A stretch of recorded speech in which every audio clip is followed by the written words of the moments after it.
It can't be seen with the naked eye. It has no smell, no color, and yet it can bend the course of history. Radioactive elements do not compete for attention. They do not explode at the moment of extraction. They do not glitter like gold. They sit quietly underground, sealed inside rock, sand, and deserts, until the day they are brought to the surface.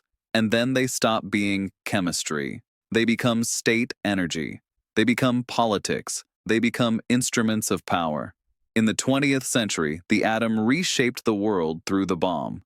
In the 21st, it reshapes it through electricity, technology, and control of the nuclear fuel cycle.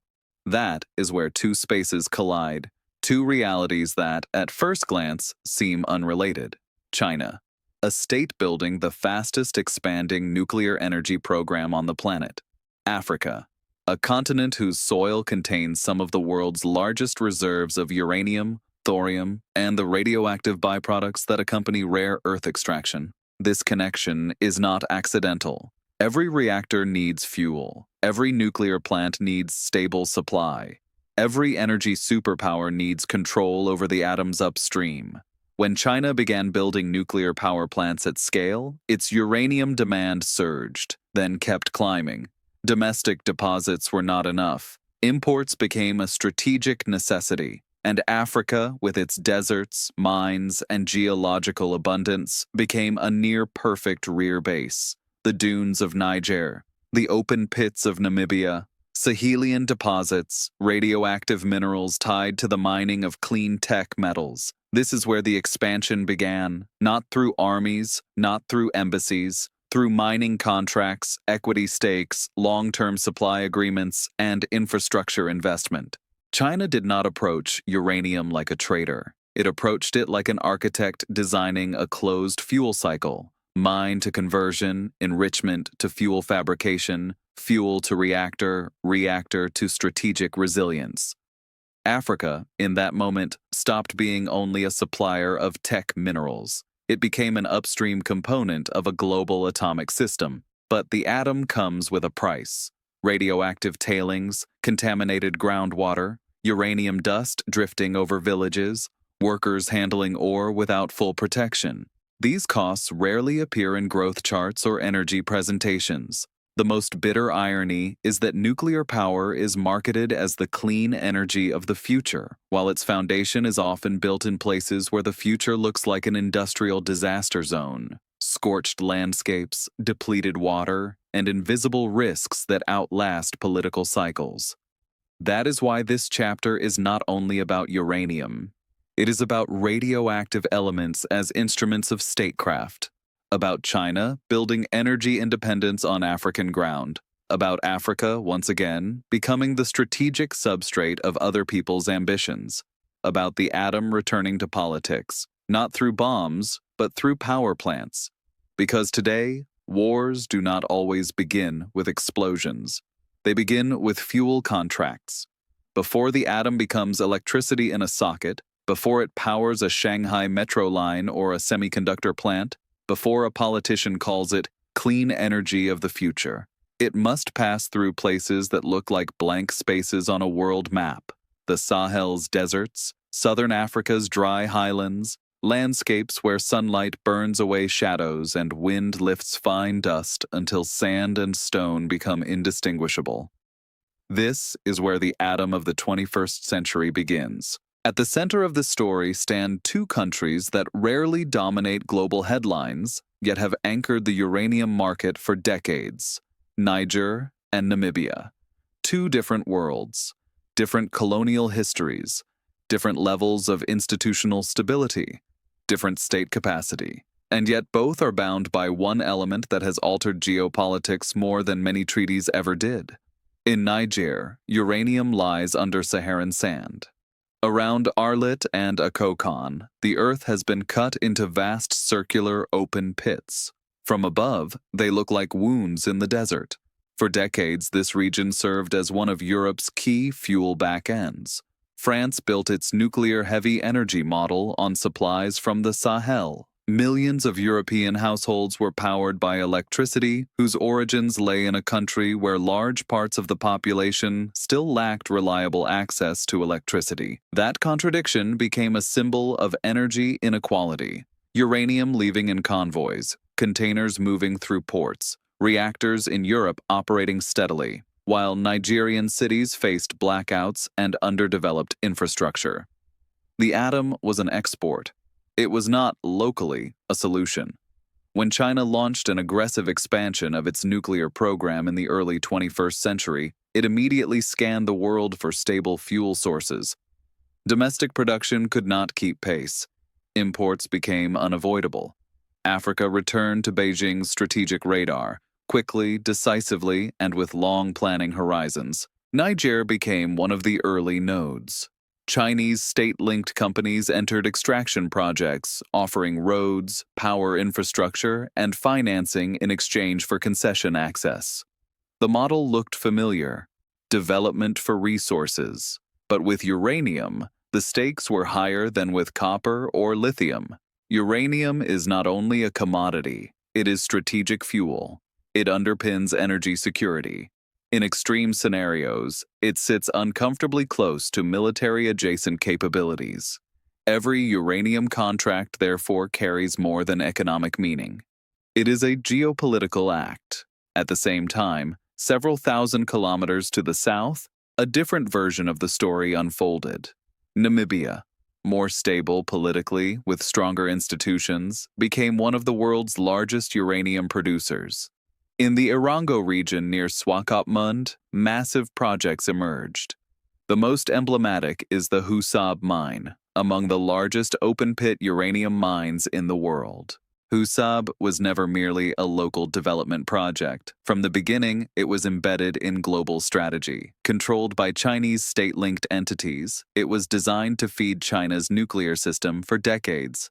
The objective was not quick profit. It was supply stability, predictability, and energy security, strategic time, not quarterly time. In Namibia, uranium extraction often looks cleaner than in Niger. More modern technologies, tighter procedures, more formal environmental oversight. Yet, even in this more regulated model, the structural problem remains. The highest value stages happen elsewhere. Uranium leaves, the fuel cycle is completed in China, Namibia is left with altered landscapes, jobs, and limited leverage over the final product. For Beijing, these two countries play complementary roles. Niger is a Sahelian source, resource-rich, geopolitically fragile. Namibia is a southern anchor, stable, scalable, predictable. Together, they form a backbone for Africa's role in China's uranium supply structure. But uranium is not only a number in export tables, it has physical consequences. In extraction zones, uranium dust mixes with desert sand. Water used for processing becomes scarce in places where scarcity is already a way of life. Radioactive waste, whether stored according to formal standards or not, remains a multi-decade problem. Local communities often lack full information about long-term health risks. States needing investment hesitate to impose hard conditions. The harshest paradox is that nuclear power is sold globally as stable, clean energy, while its foundation is often laid in regions where stability is fragile and the future uncertain. China is not the only actor in this ecosystem, but it is the most methodical. It builds not only mines, but systems: extraction, transport, conversion, enrichment, fuel fabrication, reactor construction, at home and abroad. This is vertical integration on a scale the world had not seen in nuclear energy before. And Africa, in that architecture, becomes the first link, the link without which the chain cannot function. Every new reactor in China increases uranium demand. Every foreign-built Chinese plant triggers new long-term fuel commitments, and that makes Niger's deserts and Namibia's plains more strategic with each passing year. At this point, the story stops being local and becomes global, because nuclear energy is not merely power generation, it is grid stability, it is resilience against fuel shocks, it is insulation from volatile oil and gas markets. A state that controls the atom controls one of the pillars of its sovereignty. China is building that pillar systematically, reactor by reactor, contract by contract, mine by mine. Africa supplies the fuel for that architecture, which is why uranium has become one of the quietest yet most powerful instruments of influence in the 21st century. You will not see it in advertising. It is not a campaign slogan. It is not trendy like lithium. But without it, modern nuclear energy does not function. So when another train of uranium concentrate leaves an African desert, it is not transporting only a mineral. It is transporting a fragment of the future balance of energy power. And Africa's deserts, silent and seemingly empty, become some of the most closely listened to places on the geopolitical map. When uranium leaves an African mine, its story is only beginning. What looks like a concentrate sealed in steel drums is the first move in one of the most tightly controlled technological processes on Earth, a process that does not end at electricity production. It ends at state energy sovereignty. Here, we enter the system China built over years, quietly but with iron discipline. A system defined not by one stage, but by the entire chain: extraction, processing, conversion, enrichment, fuel fabrication, reactor operation, waste management. The closed loop is what turns the atom in Chinese hands from imported technology into a strategic instrument. At the head of this chain stands Africa, Niger, Namibia, the Sahel, Southern Africa. Uranium is extracted and prepared for shipment, but it does not enter a free market in the classic sense. It enters long-term contract structures managed by state-backed Chinese entities. A central role is played by China National Nuclear Corporation, an entity that functions less like a typical energy company and more like a strategic institution. It spans the fuel cycle, research, logistics, and material security. In practice, it operates as an architect of an atomic empire. Once uranium concentrate reaches China, it stops being an export commodity and becomes controlled input. It passes through conversion facilities where chemistry reshapes it for the next stage, then into enrichment installations where isotopic composition is adjusted. That stage is pivotal. It is where the boundary between ordinary fuel and strategic material becomes technically relevant. This is why states that do not control enrichment remain dependent on those that do. China invested billions in building enrichment capacity, not to remain a license holder of Western systems, but to establish its own industrial standard. At that point, the atom ceased to be borrowed technology. It became national product. Next come fuel fabrication plants, where enriched material becomes fuel rods destined for reactor cores. Precision, safety, and quality control matter here. But the geopolitical value is even larger: control over who receives fuel, when, and under what conditions. This is where the atom becomes diplomacy. China General Nuclear Power Group enters as a key actor, operator, developer, exporter. CGN does not sell reactors as machines. It sells packages, build, train, service, upgrade, and, crucially, long-term fuel supply. A recipient state signs itself into decades of scheduled dependence. It is infrastructure reliance that cannot be severed easily without enormous cost. And that is why African uranium does not end its journey only in Chinese power plants. Some of it returns to the world in another form. As fuel-supporting reactors, China builds abroad, in Asia, in Africa itself, in the Middle East. The loop closes. Africa provides the raw input. China processes, constructs, and supplies fuel. Influence accumulates inside a closed cycle of technological power. Underneath it all sits another, less visible pillar: logistics. Nuclear materials require specialized transport, secure corridors, port procedures, international oversight. China has developed its own channels, leveraging African ports, maritime terminals, and rail infrastructure financed under larger global infrastructure efforts. These investments are not random. A port capable of handling specialized strategic cargo becomes part of atomic architecture, quietly but decisively. The scale of the system is rising faster than public debate. China builds more reactors than any other country. Each new block increases fuel demand. Each foreign contract multiplies long-term obligations. A domino effect emerges. More reactors mean greater African significance. Greater African significance draws deeper Chinese presence. Deeper presence makes Western competition harder. The fuel cycle becomes a map of influence. States controlling nuclear fuel possess strategic advantage, grid resilience, export capacity, bargaining leverage. Those without it remain dependent. Africa sits at the beginning of the chain, a beginning without which the system fails, yet the continent captures only a small portion of the advanced stages of value creation. Enrichment capacity is limited. Fuel infrastructure is scarce. Technology ownership remains external. That asymmetry is the core of the relationship. China does not only buy raw material, it captures the high-value, high-control stages. Africa remains the first link, and so the atom of the 21st century gains a very specific geography. It begins in the desert, passes through Chinese technological facilities, and ends inside a reactor core powering cities and industry. This is not an accidental chain, it is a designed system. Which is why this chapter does not conclude the episode, it accelerates it.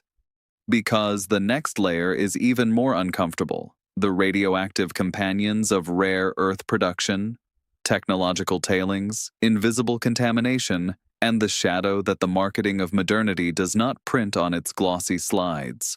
It does not glow like a uranium fuel rod. It does not wear a radiation warning label. And yet, it is everywhere.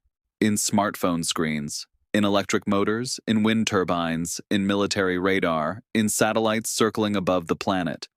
Rare earth elements have become the skeleton of modern technology, and their story is one of the most paradoxical of our age.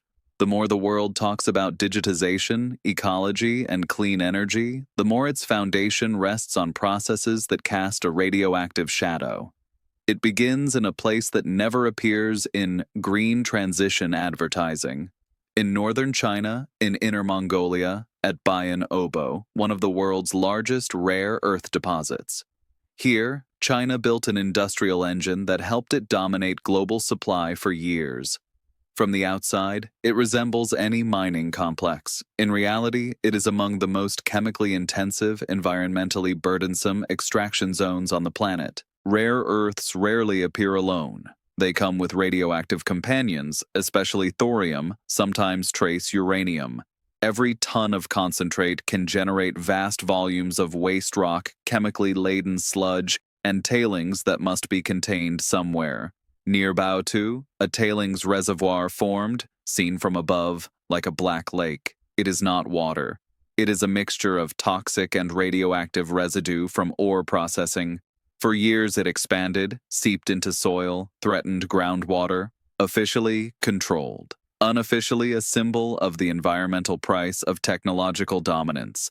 China paid that price strategically. It built monopoly power while accepting concentrated damage in select regions. But when social pressure and regulatory tightening increased, Beijing did what every globally competitive system eventually does. It began exporting not only technology, but the dirtiest parts of the chain. And here, Africa enters again. A continent associated in headlines with cobalt, copper, and gold became an emerging upstream zone for rare earth-related resources, especially monazite and heavy mineral sands containing thorium as well as high-tech critical minerals. Along Madagascar's coasts, mineral sand projects appeared. On paper, development, jobs, infrastructure. On the ground, massive sand displacement, ecosystem stress, waste piles containing naturally occurring radioactive materials. Similar dynamics emerged in Mozambique and Tanzania, where heavy mineral sand extraction attracted foreign investors, including firms linked to Chinese supply chains. For local governments, it promised rapid capital. For global industry, it offered diversification and a way to relocate the most unpleasant processes away from Asia. Rare earths are not only coastal sands. Deeper inland, in zones of weak institutional control, projects appeared where the extraction of technology metals intersects with radioactive waste challenges. In parts of the Democratic Republic of the Congo, the issue is not only cobalt, it is also the geology that accompanies it. Rocks that can contain radioactive elements. In informal mining, no one measures radiation. No one monitors environmental pathways. The ore matters more than the body. That brings us to the most inconvenient truth of modern technology. The smartphone in your hand is not clean. The electric motor is not neutral. The wind turbine did not arrive without chemical tailings and radioactive residues. Modernity does not eliminate dirt. It moves it, geographically. China has become exceptionally skilled at that relocation. It keeps advanced processing capacity close to the center, where standards and control can be enforced, while securing raw inputs from regions where regulations are weaker and social resistance is easier to manage. The global model hardens. High-value technological stages remain in core economies. Environmentally burdensome stages are pushed outward. Africa is not random in this design. From a market perspective, it is ideal. Large resources, lower labor costs, weaker enforcement capacity, urgent need for foreign investment. This combination attracts capital and raises long-term risk in the same breath. The most tragic aspect is persistence. The radioactive shadow does not fade when a project ends. Waste remains in soil for decades. Groundwater contamination does not vanish when a mine closes. Communities inherit post-industrial landscapes and health risks that are often not even documented. Meanwhile, global demand accelerates. New battery generations, bigger turbines, new military systems. Rare earth demand rises fast, and with it, pressure on Africa. This stops being merely economics. It becomes a question of future world structure. Because whoever controls rare earths controls electronics. Whoever controls electronics controls communications. Whoever controls communications controls informational power. China understands that completely. That is why it does not fight for isolated mines. It fights for ecosystems, extraction, processing, refining, and final products. Africa, increasingly, is one of the key links in that system.